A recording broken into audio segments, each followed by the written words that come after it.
Ma fille a les yeux bleus, bleu ciel comme sa mère, et le plus beau sourire que vous n'ayez jamais vu. Elle pourrait faire fondre un iceberg, c'est sûr qu'elle pourrait. Tous ceux qui la connaissent l'adorent, et je suis tellement fier d'être son père. Ma fille, c'est un cadeau du ciel, je le sais. C'est pourquoi je dois la protéger, quoi qu'il en coûte. Mais certaines personnes ne comprennent tout simplement pas ce genre de lien entre un père et sa fille. Tout a commencé il y a quelques semaines. Cathy, c'est son nom. C'est joli, pas vrai? Elle va à l'école, en centre-ville, mais elle est grande maintenant, donc elle peut rentrer toute seule. Un soir, lorsqu'elle rentrait, j'ai vu une petite fille derrière elle, mais elle avait l'air d'embêter ma Cathy. Elle voulait pas la laisser tranquille. Cette petite mal élevée n'arrêtait pas de lui faire des remarques. Elle lui répétait sans cesse à quel point elle était plus pauvre qu'elle, plus sale, etc. Vous voyez le genre? C'était juste une langue de vipère. Les petites filles de son âge ne devraient pas être si méchantes. En tout cas, ce jour-là, elle s'est mise en tête de suivre ma fille jusqu'à chez elle, en l'insultant de tous les noms. Et vous savez quoi? Ma Cathy lui a montré ce qu'elle savait faire, et papa était très fier d'elle. Ne vous méprenez pas. Personnellement, je suis tout à fait contre la violence. Mais, vous voyez, ma Cathy n'a jamais rien fait à personne, et je veux pas la voir souffrir. Vous devez comprendre. Je n'étais qu'un père aimant lorsque j'ai aidé ma fille à cacher le corps de l'autre petite garce une fois la bagarre terminée. Nous vivons dans une région très reculée, et cette petite fille malveillante n'avait aucun intérêt à suivre ma fille jusque-là, en s'acharnant sur elle. Alors oui, peu de personnes me comprendront, mais je ne laisserai rien arriver à mon petit ange. Alors bien sûr, plus tard, quand ma femme est rentrée à la maison, elle a constaté que notre petite fille avait quelques bleus sur les genoux dus à la petite altercation survenue plus tôt dans la journée. Vous pouvez croire qu'elle m'a accusé, moi? Moi, comme si j'étais capable de faire du mal à notre petite fille. Alors là, non. Je peux vous dire que ça m'a énervé, hein. Et j'étais très déçu aussi. Qu'est-ce qui est passé dans la tête de ma femme pour penser un truc pareil? Mais ma fille, vous savez, elle a un cœur énorme. Elle lui a tout expliqué. Les insultes, le harcèlement, la bagarre, en omettant quelques détails bien sûr, pour ne pas l'inquiéter. Et je vous le dis, ça a énervé ma femme aussi, hein. Elle était tellement en colère. L'instinct maternel, je suppose. J'ai même dû la retenir à un moment. Elle allait appeler les parents de la petite peste. Mais il était déjà 9h du soir. Et le problème étant déjà réglé, comme vous le savez, ma fille et moi avons décidé de garder ce petit détail secret pour ne pas inquiéter ma femme. Finalement, j'ai réussi à la décourager de passer ce coup de téléphone. Même si elle était un peu furieuse contre moi pour avoir été aussi passif, du moins c'est ce qu'elle croyait. À ce moment-là, elle me faisait plus confiance. Peu importe. J'ai quand même tenté de la rassurer en lui disant que j'allais appeler les parents de l'autre petite demain matin, depuis mon bureau. Mais elle était vraiment décidée. Elle voulait absolument passer ce coup de fil elle-même.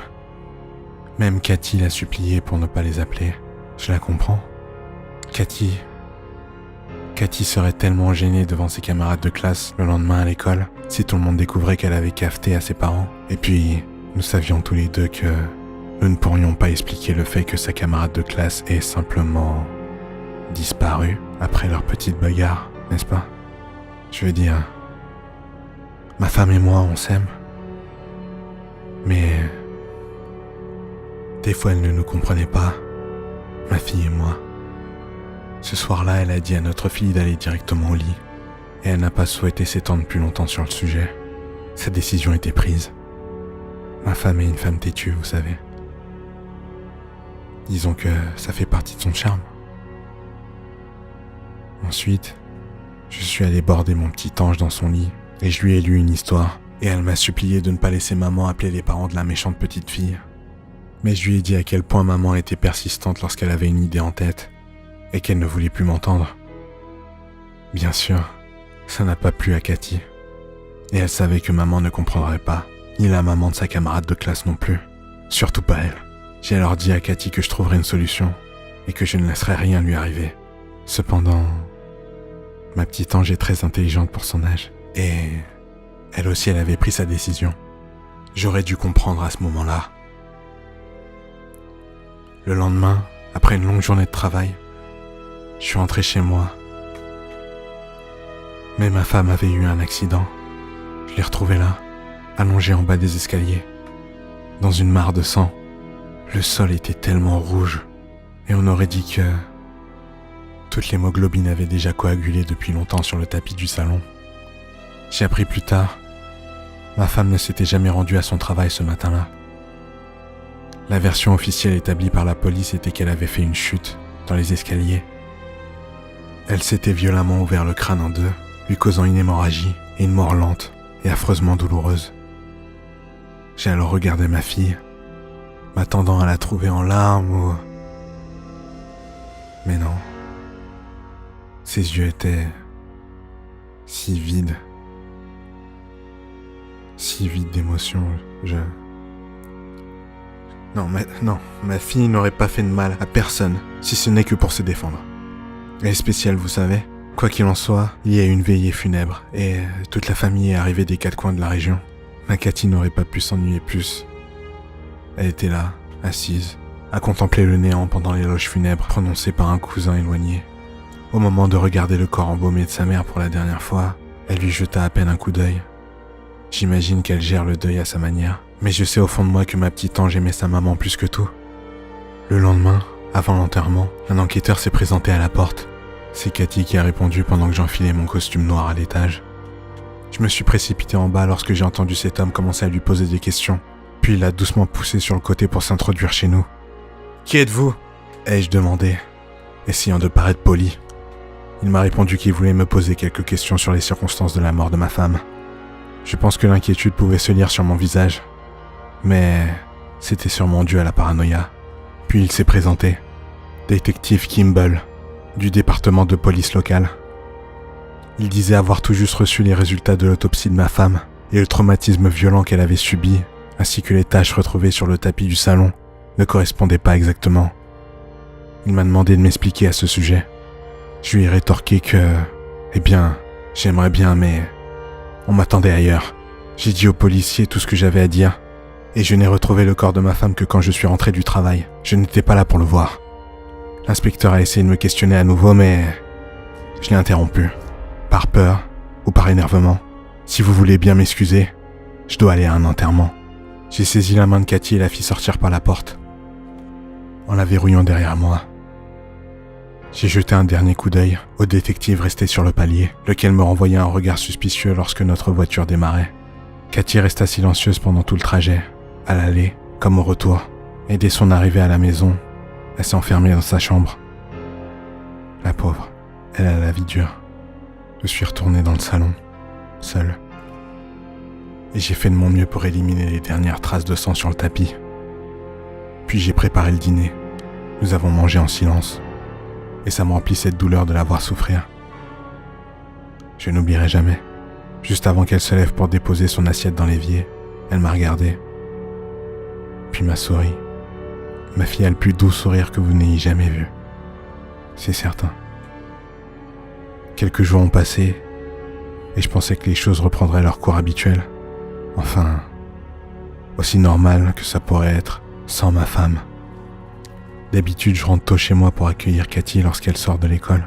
Mais hier, j'étais perdu dans mes pensées et je prenais mon temps pour rentrer à la maison. La veille, j'avais parlé à ma belle-sœur. Elle voulait passer à la maison et voir Cathy. Ça lui aurait fait du bien. J'ai accepté. Je devais lui montrer qu'on s'en sortait. Je lui ai dit de passer le lendemain. C'était aujourd'hui. Bizarrement, la maison était calme quand je suis rentré du boulot. Mais c'était pas si inhabituel que ça, vu que Cathy a l'habitude de rester seule et passer le plus clair de son temps dans sa chambre à jouer avec sa maison de poupée. La parfaite petite fille. Je suis allé dans la chambre de Cathy pour aller la voir, mais elle n'y était pas. J'ai ensuite fouillé le reste de la maison, mais elle n'était nulle part. Jusqu'à ce que j'arrive devant la porte de la cave. Elle était fissurée. Bizarre. Je l'ai poussée et j'ai commencé à descendre les escaliers. Je pouvais voir de la lumière en bas. Elle éclairait une petite flaque de sang. J'ai entendu une voix disant « Donne-moi ton pistolet ». Une voix douce et une autre qui lui a rétorqué « Je vais te sortir d'ici, t'emmener dans un endroit sûr ». Je me suis précipité dans les escaliers et j'ai trouvé Cathy qui se tenait à 2 pas de l'inspecteur Kimball, ligoté sur une chaise, et qui saignait de la tête. Je me suis approché de ma fille, et j'ai enlevé le pistolet de ses mains. L'inspecteur me suivait du regard, et j'ai finalement pointé le pistolet sur lui. Qu'est-ce qu'il faisait chez moi? Bizarrement, ça semblait très naturel, même si je n'avais jamais tenu une arme de ma vie. J'étais même joyeux, je dirais. Mais je me suis décomposé quand j'ai vu son regard plein de terreur. « Pourquoi vous êtes venu ?» Il m'a répondu que la mort de ma femme n'était pas un accident. Mais j'étais au travail lorsque c'est arrivé, et Cathy était à l'école. On peut le prouver. Et puis l'affaire a été classée comme un accident. Qu'est-ce qu'il espérait trouver ici? Il a poursuivi en disant que, selon le médecin légiste, sa mort remontait à tôt le matin, à peu près au même moment où on partait pour aller au travail et à l'école. Mais j'aimais ma femme. Et inconsciemment, j'ai mis mon doigt sur la détente. En pointant l'arme sur son front, il a supplié pour sa vie, en disant que la police saurait où chercher s'il lui arrivait quelque chose, et qu'il n'y avait aucun moyen de se sortir de là. Faire le bon choix. Pour ma fille, c'est ce qu'il demandait. Si seulement il pouvait comprendre. Je lui ai mis une balle dans la tête. C'est tout ce que je pouvais faire. Bien sûr, je savais qu'il avait raison. Je savais que la police arriverait bientôt, à sa recherche. Je me suis tourné vers ma fille. Elle regardait Kimball, et elle avait l'air de sourire. Je lui ai dit de m'apporter la bâche dans le coin, et elle l'a fait. La petite ange de papa est tellement gentille. Elle m'a même aidé à envelopper le corps, et je l'ai découpé. Ma belle-sœur est arrivée peu de temps après, elle et son mari, et son enfant aussi, comme elle l'avait dit. Et le dîner était prêt, à 8h30. Je pense qu'ils ont adoré ma nouvelle recette. Je leur ai pas dit ce que c'était, mais je pense qu'ils reviendront pour en avoir un peu plus.